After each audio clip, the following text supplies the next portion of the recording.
வணக்கம் தமிழ் மக்களே, இன்னையோட சினிமா அப்டேட்களை பார்க்கலாம் வாங்க.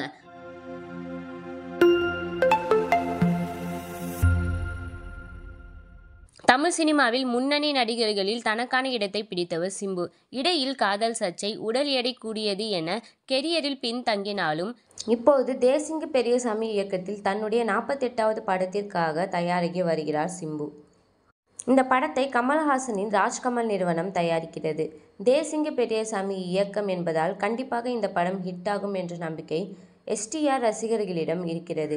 இப்படத்துக்காக சிம்பு செம ஃபிட்னஸ் ஆக இருக்கிறார். அது மட்டுமன்றி மார்ஷல் ஆர்ட்ஸ் கலைகளையும் அவர் கற்றுக்கொண்டதாக தெரிகிறது. இதற்காக அவர் தாய்லாந்து, லண்டன் உள்ளிட்ட நாடுகளுக்கு சென்றிருந்தது குறிப்பிடத்தக்கது. படம் அறிவித்து 1 வருடங்கள் கடந்தாலும் இன்னும் படப்பிடிப்பு தொடங்காமல் இருக்கிறது.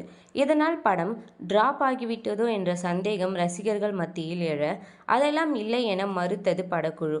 இப்படத்தில் சிம்பு திருநங்கையாக நடிக்க உள்ளதாகவும் விரைவில் படப்பிடிப்பு தொடங்க இருப்பதாகவும் தகவல் வெளியாகி இருக்கிறது.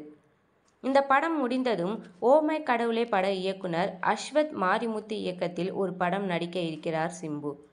எந்த ஒரு நடிகருக்கும் 50வது படம் ரொம்பவே ஸ்பெஷல். தன்னுடைய படத்தையும் அப்படி ஸ்பெஷலாக்க இயக்குனர் சுதா கொங்கராவிடம் பேசியிருக்கிறாராம் சிம்பு.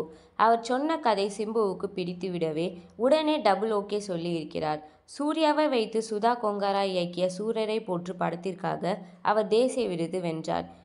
இப்பொழுது புறநானூறு படத்திற்கு தயாராகி வரும் சுதா அந்த பணிகளை முடித்துவிட்டு சிம்பு படத்திற்கான ப்ரீ ப்ரொடக்ஷன் பணிகளையும் தொடங்குவார் என சொல்லப்படுகிறது. இது போன்ற சினிமா அப்டேட்களை ஷார்ட் அண்ட் ஸ்வீட்டாக தெரிஞ்சுக்க மறக்காம எங்கள் சேனலை சப்ஸ்கிரைப் பண்ணுங்க. தேங்க்யூ ஃப்ரெண்ட்ஸ், பாய்.